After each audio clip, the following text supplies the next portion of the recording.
jox ko 100% suñu marché mu liggéey dem soo paree ñu ne la léegi il faut nga def transfert de technologie c'est obligatoire su Mercedes ñëwee wala BMW ñu ne ko defal transfert de technologie au bout de 10 ans chinois yi génne seen oto bopp et aujourd'hui ils concurrencent tous ces gens-là mais soo ko boylee rek te la ngay bañal sa nationaux yi moom ngay nangul ñeneen li may wax toujours sama livre bi li ma bindoon mooy le complexe bi ñu am ñun day am ci partout tey soi-disant investisseur étranger mun na ñëw sol benn t-shirt am benn jeanam ñu recevoir ko palais yow soo soloon t-shirt dem jean ñu ne la ci biti ba lu mu bëgg am ko te peut-être fi mu jógee tekkiwu fa dara donc ñun neewuñu waruñoo mën a liggéey ak ñeneen mais dafa war a doon lu ñu encadré or y a aucun encadrement au Sénégal mais mieux encore dans des segments yoo xam ne ñun mën nañ fa parce que doo ma ne nag Sénégal mënuñoo tabax 1960 ba léegi ñu ngi tabax ñaata cité ñaata immeuble tey nga jël gare routière Pompier bàyyi fi SICAP SNHLM nga xam ne ñoo ko moom à 90% ñun sénégalais yi bàyyi fi les privés sénégalais yi fi tabax ay cité du ma tudd cité parce que bëgguma publicité Massamba ak Mademba ñu dem tabax fële benn cube d'alimètre boo xam ne loolu foog nga ni sénégalais yi mënuñu koon tabax donc c'est des questions yoo xam ne tant que posé wuñ ko au préalable fondamentalement et que ñu décomplexé wu du ñu dem léegi nag taux de croissance mu nga ko di tudd ñu ngi koy tudd depuis 7 ans ma ne la lu ñu bokk ak ñëpp la soo jëlee tableau croissance monde bi y a très peu de pays qui ne sont pas en croissance tous les pays presque sont en croissance man je préfère un pays qui a 2% de taux de croissance mais que ce soit une croissance inclusive à un pays qui en a 20 te croissance bi day génn ci réew mi. En gros vous voulez dire président justement en gros oui ñu bàyyi sëñ Saliou mu poser question président Ousmane au début des années 80 le président Abdou Diouf bi muy jël nguur gi am ay jafe-jafe les institutions de Bretton Woods avaient mis en place ce qu'on appelle le PREF le plan de réforme économique et financier par la suite loolu moo préparé sax ajustement structurel parce que ça c'était pour une durée quinquennale on a vu par la suite que ça a échoué surtout dans la partie vraiment structurelle ils ont mis en place l'ajustement structurel et ça a fini presque au début des années 2000 aujourd'hui avec le président Macky Sall déjà ils ont mis en place ce qu'on appelait l'ISPE l'instrument de soutien aux politiques économiques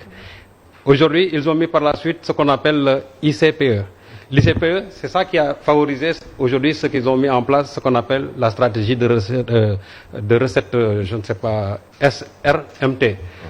mais loolu est-ce que réellement c'est viable par rapport ak li nga xamante ne moom la ñu war a mën a def pour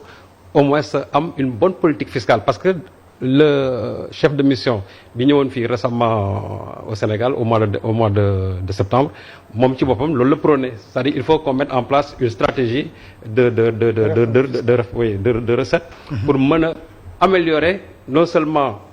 nos politiques sociales à savoir dans l'éducation, dans la santé et aussi dans les infrastructures. Est-ce que réellement cette politique-là aujourd'hui est viable pour une durée quinquennale? La première chose may tontu mooy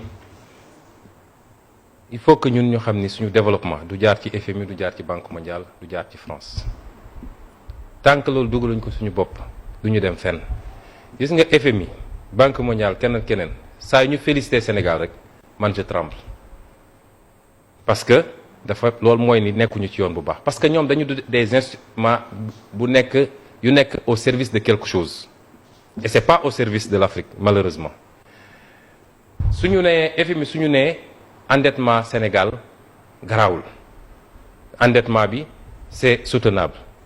pour créer des amalgames léegi dañu dem ba créer des termes léegi endettement doyatuñu leen dañu naan risque d'endettement risque de surendettement avec un seuil qui n'est pas encore atteint. noonu la ñuy naxee waaw 70%. en principe dépassé woon nañ ko ñun Sénégal. seuil mais bi ñu retouché. l'année de base la ñu wàccaat ci taux d'endettement bi mais tey ñu ngi 53%. mais man li may njëkk wax mooy critères de convergence yu ñu andi c'est bon mais est-ce qu'on est obligé de plaquer les mêmes critères de convergence que l'Europe? Si l'Europe est à 70% de taux d'endettement boo ko dépassé ñu ne attention est-ce que ñun on est obligé de plaquer est-ce que par ailleurs suñu seetee yeneen lignes yëpp mun nañu ne comparaison am na j'ai dit si la France est à plus de 40% de taux de pression fiscale Sénégal amagul 15% de taux de pression fiscale mooy yow li ma wax léegi nos ressources locales yow mënoo ci dara est-ce que mun nañu am les mêmes critères pour mesurer suñu endettement yooyu yëpp c'est des éléments importants te daf ñuy dabaat ci monnaie bi buñ ci ñëwee ba tax man li ma gëm mooy le FMI la Banque mondiale etc. ne remet pas en question le modèle man nag li ma gëm mooy tant que modèle bi nii la war a doxee mooy ñi ngi wax endettement bi c'est la confiance renouvelée de nos partenaires sëñ Saliou toll nañ foo xam ne fi mu ne nii adduna bi ku fi am ay ressources naturelles am nga pétrole am nga gaz am nga or am nga zircon am nga lu ne ba pare oyof signature li may wax oyof signature mooy lu gars yi bëgg nga signer leen ko loo bëgg ñu lebal la ko ñoom seen yoon newu ci parce qu'ils savent qu'ils vont se faire rembourser avec les intérêts problème bi newul foofu suñu financement ça ne doit pas être porté par l'endettement ñoom nag bu ñu la naan seen capacité à mobiliser des ressources internes ñi ngi calculer ñoom seen li ngeen war a fay seen foofu la nekk mais toujours dañu lay gën a pousse pour nga leb tey soo xoolee zone UEMOA bi bor bee ko plombé parce que soo jëlee ñaari pays locomotives yi surtout nag bu gën a mag bi muy Côte d'Ivoire 2 dernières années yi politique d'endettement bi mu kii Sénégal topp ko ci nag dafa xaw a doy waar et pour financer des infrastructures qui n'étaient pas des priorités soo xoolee budget Sénégal tey le premier poste du budget au Sénégal c'est l'endettement c'est le service de la dette xam nga ndax lan parce que suñu nee ñu ngi à 300 et quelques milliards de remboursement at bu nekk li ñu war a fay ci bor bi 364 milliards mais da nga ciy boole dama bëggoon wax ni le premier poste c'est les infrastructures pourquoi ma wax ko ma ne su dee 297 milliards la ñu am ci infrastructures yi est-ce que xam nga ni 70% du service de la dette c'est pour payer lu ñu leb ci ay cadre infrastructure muy TER bi muy les quelques autoroutes et cetera loolu moo ñuy tënk tey mais ci jamono jooju tey ñun suñu waroon poser un débat serein entre sénégalais même li ñuy def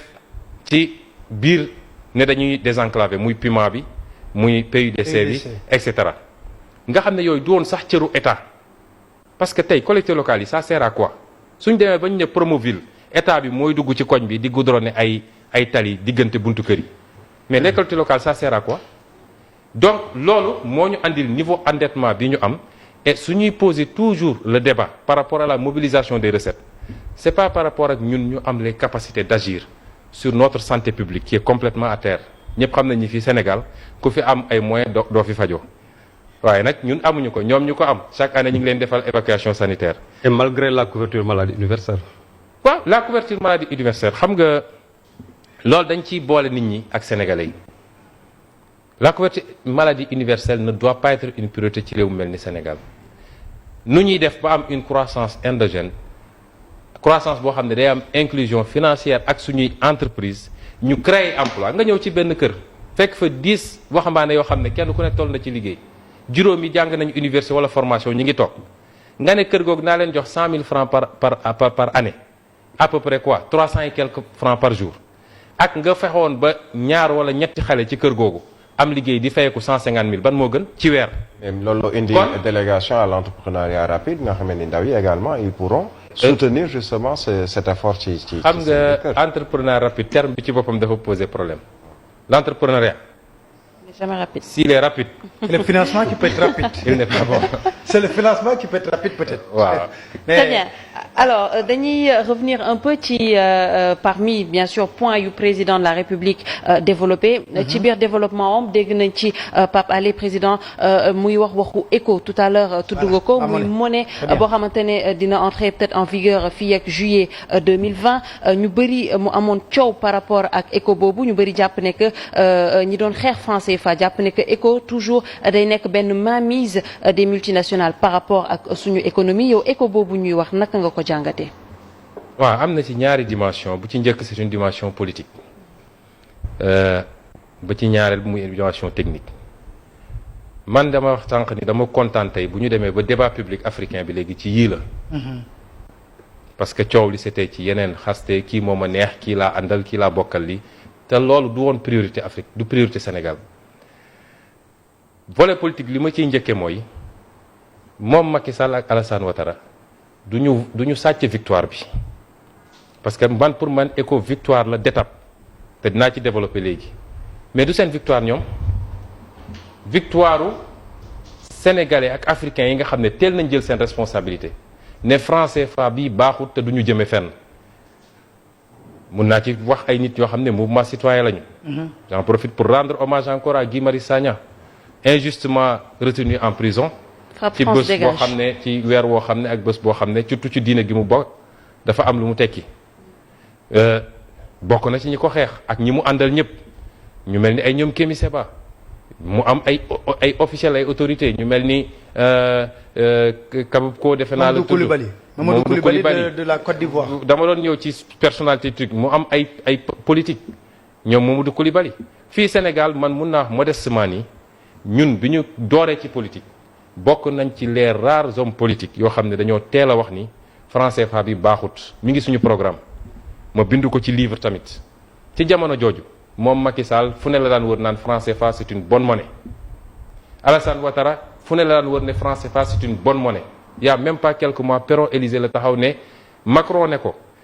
franc CFA oui c'est une bonne monnaie mais permettre na ñu am stabilité mais am na quelques problèmes ak taux de change bi mais dinañ ko xool mu ne ko non non franc CFA suñu monnaie la ñun africains yi sa yoon newu ci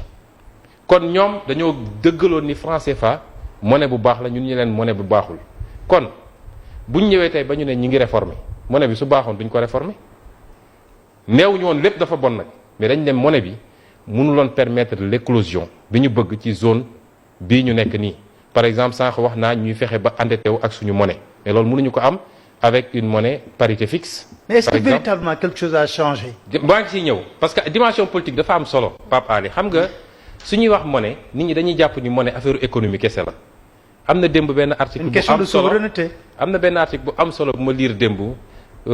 waa ji dafa génne sax dimension linguistique ak yooyu ci monnaie bu ñu jàpp ni rek soo gisee même turu monnaie sax dafa am solo parce que li tax ñu jël éco muy 3 premières lettres ECOWAS parce que européen jël nañu euro mimétisme boobu rek mais est-ce que réfléchir nañ ci fondamentalement pour xam culturellement socialement et cetera ba monnaie bi doon monnaie boo xam ne ça nous parle loolu du affaire yu ñuy sàggane noonu. mais c'est pourtant en discussion depuis assez longtemps. oui mais dama posé question bi nee nañu def nañu appel à concours nit ñi ñëw proposer des trucs comme ça mais monnaie dafa am solo. suñu réew yi processus la ñu jël donc ñëwuñu ci nii rek tëb rek. d'accord mais maa ngi ciy ñëw volet technique bi. léegi volet politique bi toujours dama ne c'est une victoire pas de Alassane Ouattara et Macron wax na ko Macron dafa ne j'ai écouté la jeunesse africaine. et on va dans le bon sens. depuis quand un président africain et français daan déglu les peuples africains. c'est parce qu'il y a des gens qui mènent le combat ñi ñuy xeeb nii ay benn ñu leen di jàpp di leen tëj nit ñi di commenter. ñu ngi commencer impacter positivement et je pense que ça va dans le bon sens même dans nos relations avec la France parce que ñun on n'est pas anti-français je l'ai toujours dit moi je suis pas dans une histoire de dire pas la France est un partenaire comme tous les autres partenaires sauf que li mu tàmmoon fexe ba teg fi ay président benn oui ñu koy obéir et droit dafa war a xam ni loolu jeex na